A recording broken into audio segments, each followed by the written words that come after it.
திரு ராஜகம்பீரன், இது எப்படி அவங்களுடைய திரை வாழ்க்கையை பாதிக்கும்? ஏன்னா ஒன்று திரைப்பட ரீதியாக துறை ரீதியாக ஒன்று, இப்போது ஸ்ரீகாந்த் மேலேயோ இப்போ கிருஷ்ணா மேலேயோ இந்த பார்வை வந்ததுக்கப்புறம் அவங்களுக்கு பப்ளிக் மத்தியில் இருக்கக்கூடிய ஒப்பீனியன் என்னவாகும்? ஒரு திரைக்கலைஞர் இதனால் எந்த அளவுக்கு பின்னோக்கி போவார்?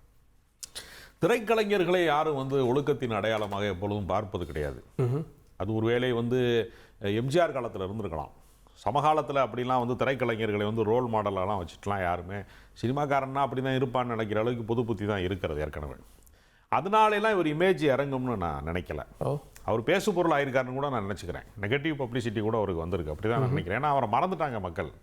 அவரை நினைவு வைத்திருந்தால் அவர் படங்களில் வெற்றி பெற்றுக்கலாம், சரியான தேர்வுகளோடு அவர் படங்கள் கொடுத்துருந்தா வெற்றி பெற்றுக்கலாங்கிறது போய் அவர் ஒரு நெகட்டிவ் பப்ளிசிட்டி. 2 பேருக்குமே அந்த நிலைமை தான், கிருஷ்ணாவுக்கும் சரி 2 பேருக்குமே சக்ஸஸ் ரொம்ப தூரம் தள்ளி போயிருச்சு அப்படிங்கிறதான். எப்பொழுதுமே என்ன செய்வாங்கன்னா, சினிமாவில் புகழின் உச்சியில் இருப்பவர்களுக்கு ஒரு தனிமை இருக்கும். வெற்றி பெற்றவங்க தன்னை தனிமைப்படுத்திக்கிடுவாங்க. தோல்வி அடைந்தவங்களை என்ன செய்வாங்க, அல்லது வணிக ரீதியாக மும்மரமாக வர முடியாதவங்க, முன்னோக்கி போக முடியாதவங்களை புறக்கணிச்சிருவாங்க. எல்லாருமே கண்டு காணாமல் இருப்பாங்க. அப்போது ஒரு தனிமை இருக்கும். அப்போ அவங்க என்ன செய்வாங்கன்னா, இதை இந்த ஏற்றத்தாழ்வு வேற எந்த துறையிலையுமே இப்படி கிடையாது. ஒரு நகைச்சுவை நடிகனுக்கு தினசரி சம்பளம் ஒரு 10-12 லட்ச ரூபா வாங்குற துறை வேறு எந்த துறையிலையும் இருக்க முடியாது. நீங்கள் ஒரு மாவட்ட ஆட்சியாளர் வாங்க முடியாது, அதை செக்ரட்டரியேட்டில் இருக்கக்கூடிய தலைமைச் செயலாளர் வாங்க முடியாது. அந்த காசை முறைகேடாக தான் வாங்க முடியுமே தவிர முறையாக வாங்க முடியாது. அவங்க முறையாகவே வாங்க முடியும் அவங்களால. அப்போ ஒரு வெற்றிகரமான வாழ்க்கை என்று அவர்கள் நம்பிக்கொண்டிருக்கும் போதே அது ஒரு சறுக்கு மரம் ஏறுறது மாதிரி, அது எவ்வளோ ஏறினாலும் மறுபடியும் சரிக்கணும். அது அதனால தான் உங்களுக்கு சினிமா துறை சார்ந்தவர்களை, இப்போ நம்ம நடிகர் ஸ்ரீயை பார்த்தோம், திடீர்னு காணாமல் போயிட்டாரு, ஒரு வீடியோ வந்தார், பிரபலமானார். ஆனால் ஸ்ரீகாந்த் அந்த மாதிரியெல்லாம் இல்லை. இப்போ ரீசெண்டாக கூட ஒரு படம் நடித்தார், அந்த படம் கூட பேசு பொருளால் ஆச்சு, என்ன யார் என்ன அப்படிலாம் ஆச்சு. அந்த அளவுக்கு அவர் படம் இல்லாமல் இல்லை. ஆனால் முன்னணி நடிகராகவும் வரலை. ஸோ ஒரு இடையில் இருக்கிறப்போ அதை எப்படி எடுத்துக்கணும்? டவுனும் இல்லை, அப்பும் இல்லை. இல்லை, திரையரங்கத்திற்கு ரசிகர்கள் வருவது அப்படிங்கிறது ரொம்ப செலக்டிவ் ஆயிடுச்சு. சினிமா காஸ்ட்லி ஆயிடுச்சு. சினிமா முன்னாடியே ஒரே படத்தை நான் 20 முறை பார்த்தேன், 30 முறை பார்த்தேன்னு சொன்ன ஆட்கள் இருந்துச்சு. இப்போ 20-30 முறை பார்க்கறதுக்கான காசை ஒரே ஒரு டிக்கெட்டில் வாங்கிடுறாங்க. அப்போ மல்டி காம்ப்ளெக்ஸாக மாறிடுச்சு. ஒரு திரையரங்கம் போகிற தேட்டர் எக்ஸ்பீரியன்ஸை செலக்ட் பண்ணக்கூடிய இடத்துல ரொம்ப ரேராக தான் படம் பார்க்குறாங்க. 2வது நாள் தான் முடிவே பண்ணுறாங்க. ஆமாம். அப்போ ஒரு 3 நாட்களுக்குள்ளே நடக்கிற ஒரு சூதாட்டமாக அது மாறிடுச்சு. வெள்ளிக்கிழமை ரிலீஸ் ஆகுது, பெரிய கதாநாயகர்கள் இப்பொழுது வியாழக்கிழமையாக மாற்றிருக்காங்க. 4 நாள் சூதாட்டமாக இருக்கிறது திரைப்பட வசூல். இந்த 4 நாள் சூதாட்டத்துக்குள்ளே நீங்கள் சொல்கிறது மாதிரி முன்னணி இடத்துக்கு வரவே முடியாத கதாநாயகர்கள், 2ஆம் பட்சம் 3ஆம் பட்சமாக இருக்கிறவங்க, அந்த இடத்தை அவங்க கவனம் பெறுவதற்கு முன்பு திரையரங்கத்தை விட்டு அந்த படம் எடுக்கப்பட்டோம். அப்போ இன்றைக்கி பொழுதுபோக்கு அம்சங்கள் நிறைய கொட்டி கிடக்கிறது.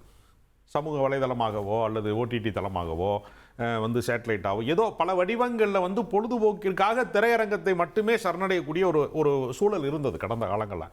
அப்பொழுது திரை நட்சத்திரங்கள் கொண்டாடப்பட்டது என்பது வேறு.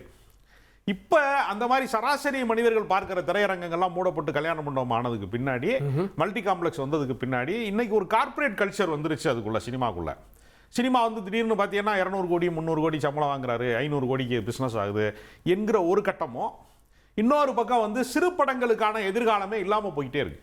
ரொம்ப அதாவது மோசமான படம் அப்படிங்கிறது தினசரி இருக்கக்கூடிய வணிக படங்கள்ங்கிறது தினசரி வந்துகிட்டே இருக்கு. நல்ல படங்கிறது எப்பயாவது நடக்கிற ஆக்சிடென்ட் மாதிரி நடக்குது, எதிர்பாராம ஒன்று நடக்குது, அவ்வளவுதானே தவிர டூரிஸ்ட் ஃபேமிலி மாதிரி ஒரு ரொம்ப ரேரா, ஆமா, ஒரு விதிவிலக்காக நடக்குது. ஒரு வருஷத்துல நீங்க இந்த மாதிரி ஒரு படத்தை 2 படத்தை குறிப்பிடும்படியான ஒரு இடமா அது மாறுது. அப்ப சிறு பட தயாரிப்பாளர்கள், சிறு கதாநாயகர்கள் அதை காப்பாற்றுவதற்கான அமைப்பே இங்கே இல்லை. அது ரசிகர்களை வர வைக்கிறதுக்கான ஏற்பாடும் இங்கே இல்லை. அப்போ இங்கே என்ன ஆகுதுன்னா, எல்லாருமே அந்த தடி எடுத்தவங்களாம் தண்டால்காரன்னு சொல்லுவாங்க. இல்லை, சினிமாவில் பணம் இருக்கிறவங்க யார் வேணாலும் படம் எடுப்பாங்க. அவங்களுக்கு கலை சம்பந்தமான அறிவு இருக்கா, கதை சம்பந்தமான அனுபவம் இருக்கா, இது வெகுஜனங்களோட அது கனெக்ட் ஆகுமா, அதெல்லாம் தீர்மானிக்கக்கூடிய இடம் இல்லை. நிறைய படங்கள் வந்துக்கிட்டே இருக்குது, தோல்வி அடைஞ்சிக்கிட்டே இருக்குது. நிறையா ஒவ்வொரு வெள்ளிக்கிழமையும் புதுசு புதுசாக படங்கள் வரும், இது திரும்ப காணாமல் போயிடும். 2-3 இந்த படங்களுக்கு பின்னாடி ப்ரொடியூசர்லேருந்து எல்லாருக்குமே இந்த மாதிரி சோக கதைகள் இருக்கும். இல்லை, இது ஒரு நடிகனுக்கான சோக கதையை நம்ம வெளிச்சத்தில் இருக்கிறதுனால சொல்கிறோம். இருட்டுக்குள்ள நின்று அழுகக்கூடிய எத்தனையோ தயாரிப்பாளர்கள் இருக்காங்க. அவர்கள் கதையெல்லாம் போகும்போது அவங்கெல்லாம் எந்த வகையான போதையில் இந்த வாழ்க்கையை கடத்துவாங்க. ஏன்னா வீட்டை விற்றவங்க இருக்கிறாங்க, சொத்துக்களை இழந்தவங்க இருக்கிறாங்க. சினிமா என்கிற அந்த கலை வடிவத்தின் மீதான ஒரு தீராத காதலில் தங்கள் இளமையை தொலைத்தவர்கள் எத்தனையோ பேர் இருக்காங்க. அவர்களுடைய பட்டியெல்லாம் பார்க்கிற போது இது ஒன்றுமே கிடையாது. இது இவருக்கு நேர்ந்ததெல்லாம் ஒரு பெரிய தோல்வியே கிடையாது. அதை மீறி வந்து அவங்களுடைய தனிமை தான் அவங்களுடைய பிரச்சனை. நான் திரு பிரவீன் காந்திட்ட செலிபிரிட்டி அப்படின்னா ஒரு செலிபிரிட்டி வேல்யூ வந்துடும். அவர் வந்து படமே இல்லாமல் இருந்தாலும் ஒரு பப்ளிக்கு போனால் 4 பேர் வருவாங்க, ஃபோட்டோ எடுப்பாங்க. அப்போ அவர் வந்து ஒரு செலிபிரிட்டியாக நடந்து கொள்ள வேண்டிய தேவை இருக்கும். அவர் காமன் மேன் கிட்ட மிங்கிள் ஆக முடியாது, அதுதான் தனிமையை விரும்ப காரணம். அது இங்கே போதையில் போய் விட்டுருது அப்படின்றாங்க. அந்த பார்வை சரிதானே? அதான் சார், செல்ஃபி எடுக்கிறதுக்காக கூட்டம் மோதுறது போய் செல்ஃபாவே சரியா உட்காந்துட்டு இருக்க நேரமா வந்துடும். உண்மைதான். ஒரு சுத்தி செல்ஃபி எடுக்கிறதுக்கு லட்சக்கணக்கா கோடிக்கணக்கான ஆள் திடீர்னு பார்த்தா செல்ஃபா நீங்க மட்டும் இருக்கீங்க. இது வந்து நீங்க எப்படி பண்ணிக்கிறீங்க? இப்ப ரஜினி சார் வந்து 1988 அவருக்கு வந்து ஹெல்த் இஷ்யூ வருது. அவருக்கு அதாவது தொடர்ந்து டே நைட் நடிச்சதுனால அவருக்கு பெரிய ஹெல்த் இஷ்யூ வந்து என்ன ஆகுதுன்னா விஜய் ஹாஸ்பிட்டல்ல போய் அட்மிட் ஆகுறாரு. ஆனா 2 மாசத்துல அவர் வந்து அதுல இருந்து ரிகவர் ஆகி அவர் தியானங்கிற ஒரு விஷயத்த கையில எடுக்கிறாரு. அந்த தியானத்தின் மூலமாக அவர் என்ன பண்றாருன்னா தன்னை சீரமைச்சுக்கிறாரு. தன்னை வந்து சீரமைச்சு தன்னை வேற மாதிரியாக அவர் வந்து டிசைன் பண்ணிக்கிட்டார் திரு ரஜினிகாந்த். அது மாதிரி பல பேரை சொல்லலாம். அதே மாதிரி சுருளிராஜன் ஒருத்தர் பீக்ல போய் 24 மணி நேரமா அவருடைய கால்ஷீட்டுக்காக வெயிட் பண்ணிட்டு இருந்தாங்க. அப்படியெல்லாம் இருக்கும்போது என்ன அந்த உற்சாகமே அவருக்கு பானம் அதிகமா தேவைப்பட்டு கடனை ஒரு நாள் இறந்துடுறாரு. அப்ப நமக்கு என்னன்னா சார், நீங்க சினிமால மட்டும் தனி மனித ஒழுக்கம் செலிபிரிட்டியா இருந்துட்டு நீங்க அதை பண்ணாங்க இதை பண்ணாங்கன்னு சொல்றது இல்லாம நீங்களே அதை ஃபாலோ பண்ணணும். நீங்களே அதுவும் சார் பிரவீன், நான் திரும்ப வரேன். உங்களுடைய வீடியோவில் ஒரு சின்ன பிரச்சனை இருக்குது, நான் திரும்ப வரேன். இன்னும் டீட்டெயிலாக நம்ம பேசலாம். நான் திரு ராசி அழகப்பன்ட்டேன். இங்கே ஒரு தனிமை அப்படின்ற ஒரு விஷயத்த பேசுகிறோம். ஒருத்தன் குடித்தா என்றைக்காவது ஒரு நாள் வெளியில் தெரிஞ்சிடும். ஒரு பொது வெளியில் குடித்தாலோ வீட்டில் குடித்தாலோ தெரிஞ்சிடும். இந்த கேரவேன் கலாச்சாரம்லாம் வந்ததுக்கப்புறம் கேரவேனில் என்ன நடக்குதுன்னே தெரில. நீங்கள் ஒருத்தரை சொல்கிறீங்க, இது மாதிரி பலர் இருக்காங்கன்னு சொல்கிறாங்களே. இருக்கலாம். இது வந்து என்ன ஆச்சுன்னா, இப்போ உலகத்திலேயே அதிகமான பணக்காரர்கள் பார்த்தீங்கன்னா 100 இந்தியாவில் கணக்கெடுத்து பார்த்தீங்கன்னா மிகச்சிறந்த 100 பணக்காரர்கள் அப்படின்னா எந்த நடிகரும் கிடையாது. வணிகர்கள்லாம் நிறைய இருக்காங்க, பிஸ்னஸ் நிறைய போகுது. ஒன்றும் இல்லை, ஒரு காஃபி ஒரு 100 கம்பெனி 100 ஃப்ரான்ச்சைஸ் வச்சுருந்தார். அவர் போய்ட்டு இன்னும் போய் இறந்துட்டார். அதுக்காக அந்த மகள் வந்து உடனே போய்ட்டு குடிக்கல கொள்ளலை ஒன்றும் பண்ணலை. மீண்டும் எழுந்து நான் அந்த நிறுவனத்தை காப்பாற்றணும்னு சொல்ல போகிறாங்க. எப்பயுமே வீழ்ச்சி என்பது மறுபடியும் எழுந்து போனோம். அதுக்கு காரணம் என்னென்னா, முதல்ல மற்றவங்க மாதிரி தான் நாமன்னு நினைக்கணும். ஆனால் நடிகர்கள் மட்டும் புகழும் பணமும் சேர்ந்து விட்டால் தனியாக போய் ஒதுங்கி போயிடுறாங்க. கிராமத்தில் ஒழுக்கம் ஒரு சாதாரண ஒரு பழக்கம் என்னென்னா, சோர்ந்து போனால் உறவுகள் சேர்ந்து உட்காந்து பேசுவாங்க. கொஞ்சம் படித்த வாத்தியார்கிட்ட போய் அறிவுரை கேட்பாங்க. இல்லைன்னா கோயில் போவாங்க. இல்லைன்னா லைப்ரரி போய் படிப்பாங்க. ஒரு புத்தகம் படித்து விட்டு என் மனக்கவலை எல்லாம் தீர்ந்து விழுந்தவன் எழுந்தான்னு சொல்லி 80க்கு முன்னாடிலாம் உதாரணங்கள் உண்டு. ஆனால் இப்போது சினிமாவில் மட்டும் நிறைய பணமும் புகழும் நிறைய பார்த்துட்டு நாம் இன்னும் தனி அவதாரங்கள் மாதிரி நினச்சிக்கிட்டு தனக்கு ரசிகர் மன்றங்கள் அது நாம் நினைக்கிறதெல்லாம் கருத்துக்கள் அப்படின்னு ஒரு கலாச்சாரம் புதுசாக வந்திருக்கு பாருங்கள். இவர்கள் தனிமைப்படுத்தி கொண்டு தீவு மாதிரி ஆகி அதில் நாம் பின்னாடி பாராட்டி இவங்க தான் தனிமைப்படுத்திக்கிறாங்க. ஆமாம், இவங்க தான் படிக்கிறாங்க, இவங்க தான் பண்ணுறாங்க. தேவையா சார்? இப்போது ஒரு கூட்டத்துக்கு நடுவில் ஒரு செலிபிரிட்டி போகிறார் அப்படின்னா ஒருத்தர் பாராட்டுவாங்க, செல்ஃபி எடுப்பாங்க, கையை கிள்ளணும்னு நினைப்பாங்க. அந்த நேரத்தில் ஏதாவது ஒன்று ஆயிடுச்சுன்னா ஆகட்டுமே, என்ன பிரச்சனை? பேரறிஞர் அண்ணா வந்து கூட்டத்தை பார்க்கலையா? கலைஞர் பார்க்கலையா? எம்ஜிஆர் பார்க்கலையா? வாத்தியாருங்க பார்க்கலையா? அப்துல் கலாம் பார்க்கலையா? நீங்கள் என்ன, நீங்கள் தனி பிறவிகளா? தனியாக பிறந்துட்டீங்களா? நீங்கள் ஒரு அம்மா அப்பா வயிற்றில் தானே பிறந்தீங்க, சாதாரணமான படிச்சிங்க, எல்லாம் வந்தீங்க. பணமும் புகழும் எப்படி? காரணம் என்னென்னா, சினிமாவில் நடித்தால் ஒரு கலெக்டருக்கு உண்டான சம்பளம் சொல்லி பாருங்கள், ஒருத்தவன் போக மாட்டான்.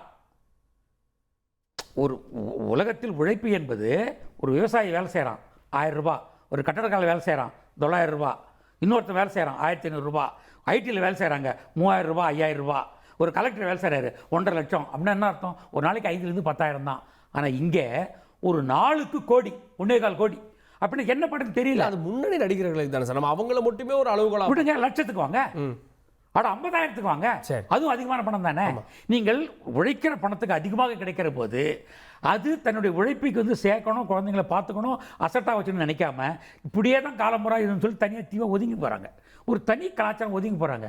இவங்களை நாடி கூட இருக்கிறவங்க ஜாலரா தட்டிக்கிட்டு சேர்த்துக்கிட்டு நீங்களா உலகத்தில் யார் இல்லைன்னு சொல்லி அவர்களை கெடுக்கிறார்கள். கூடா நட்பு கேடாய முடியுது. திரைப்பட உலகத்தில் மட்டும் இல்லை, என்ன பார் வந்து திரைப்பட உலகத்தில் மட்டும் பார்க்குறாங்க. இந்தியா முழுக்க உலகம் முழுக்க பார் இருக்குன்னா எல்லா துறை சார்ந்தவர்களும் போதைகளும் கொள்கிறார்கள். ஆனால் ஏன் வருதுன்னா, நாங்கள்லாம் போற்றி பாராட்டக்கூடிய ஒரு கலைஞராக நீ ஏன்டா பண்ணுற அப்படின்னு தான் ஜனங்க வந்து அவங்களை கேள்வி கேட்குறாங்க. இதைத்தான் இன்று நம்ம பேசுபொருளாக போய்கிட்டு இருக்கோம். இந்த ஒழுக்கக்கேடு என்பது திரைத்துறைக்கு மட்டுமானது இல்லை, எல்லாருக்குமானது. ஆனால் திரையில் இருப்பவர்கள் நம்மளை இத்தனை பேர் ஒரு சின்ன வேலை செஞ்சதுக்கு இவ்வளோ பேர் நம்மளை பாராட்டுறாங்களே என்று ஒழுக்கத்துக்கு உள்ளார போய் ஒரு தனி மனித பண்பாளர் நடக்கணும், மரியாதை நடந்துக்கணும். அப்படி கிடையாது. ஒரு வாத்தியாராக இருக்கிறவன் ரோட்டில் தள்ளாடிட்டு போக மாட்டான், சஸ்பெண்ட் பண்ணுவாங்க. சினிமாவில் யாரை சஸ்பெண்ட் பண்ணுவீங்க? எல்லா துறையிலும் தவறு செய்தால் ஏதோ சஸ்பெண்ட் உண்டு, இந்த நீக்கம் உண்டு. இல்லை, அந்த படத்தில் அப்படி நடந்துக்கிட்டாருன்னா அடுத்த படம் அவருக்கு கிடைக்குமா? எது? ஒரு படத்துடைய ஷூட்டிங்கு ஒருத்தர் லேட்டாக வந்தாலே அது அடுத்த அவங்களே ப்ரொடியூசர் ஆகிறாங்களே. என்னப்பா தனி மனித வணிகம் ஆயிடுச்சே. எங்க முதலாளிகள் இருக்கிறாங்க இங்க கதாநாயகர்கள் வந்து தனி தீவா வச்சுக்கிட்டு தனக்கு உண்டான ஆட்களை வச்சுக்கிட்டு தனி உலகமாக வாழ்றாங்க. அதனால தான் வீழ்ச்சியும் இப்படி போயிட்டு இருக்கு. இந்த சமூகத்தில் ரெண்டு விதமான மனிதர்களே கிடையாது, எல்லாரும் ஒரே மனிதர்கள் தான். வாய்ப்பு கிடைத்தவர்கள் வாய்ப்புக்காக போய் கொண்டிருப்பார்கள், வாய்ப்பு கொடுத்தவர்கள் தனிமனித ஒழுக்கமாக இருக்கக்கூடாது. யார் சொன்னது? என்றால் அதிக பணமும் புகழும் உங்களை வேறு மாதிரி உலகத்தை உருவாக்குது, அதில் நீங்கள் போய் சிக்கிக்கிட்டு வீணாக போகிறாங்க. இதை அந்த துறை சார்ந்தவர்களும் சமூகமும் கண்டிக்கணும். கண்டித்தால் அடுத்த தலைமுறை வந்து மாறும். இல்லைன்னு சொன்னால் பணம் வச்சுருக்கேன், நான் சாப்பிட்றேன், அப்புறம் உனக்கு என்ன பிரச்சனை என்று சொல்வார்கள். அது தவறு செய்து தப்பிக்க பார்ப்பார்கள். இது வந்து சமூக ஒழுக்கத்திலையும் ஒரு இந்திய அரசியல் அமைப்பில் இதெல்லாம் பண்ணக்கூடாது. இது வந்து போதைப்பொருள் சட்டம் தானே. போதைப்பொருள் சட்டம் வந்த பிற்பாடு யார் செஞ்சாலும் தப்பு தானே. ஒரு 10 பேர் சினிமாக்காரன் மட்டுமே தப்பு பண்ணியிருக்கான். எங்கேயோ ஒரு உற்பத்தி பண்ணுறான், யாரோ வியாபாரம் பண்ணுறான். இந்த மாஃபியா கும்பலை ஏன் இவர்கள் பிடிக்கல? வர விட்டு சாப்பிட்டா தானே குற்றம் சொல்லிக்கிட்டு இருக்காங்க. நான் அடிப்படையில் தான் சொல்லுவேன், இல்லை அங்கே பிடிக்கவும் தானே இங்கே மாட்டுறாங்க. யார் மூலமாக பிடிக்கிறாங்க? ஒரு நாள் நடந்தது, ஒரு நாள் நடந்தது. இது பாம்பேயில் எத்தனை பேர், தெலுங்குல எத்தனை பேர், மலையாளத்தில் எத்தனை பேர்? ஏன் ஒட்டுமொத்த இந்த ஒரு சமூகம் இந்த காவல்துறை ஏன் பிடிக்கல? அவங்களுக்கு தெரியும் மேலிடத்தில் இப்படி தான் நடக்கும். மாட்டினவன் திருடன். ஜாக்கி ஜான் பையனுக்கே தானே அதான் நடக்கும். ராம் சரணுடைய ஃப்ரெண்டு, நானியுடைய ஃப்ரெண்டு எல்லாரும் இப்படி தான் மாட்டினாங்க. ஏன்னா சாதாரண மக்களுக்கு சாராயம், பணக்காரங்களுக்கு போதைப்பொருள். கேட்போம்.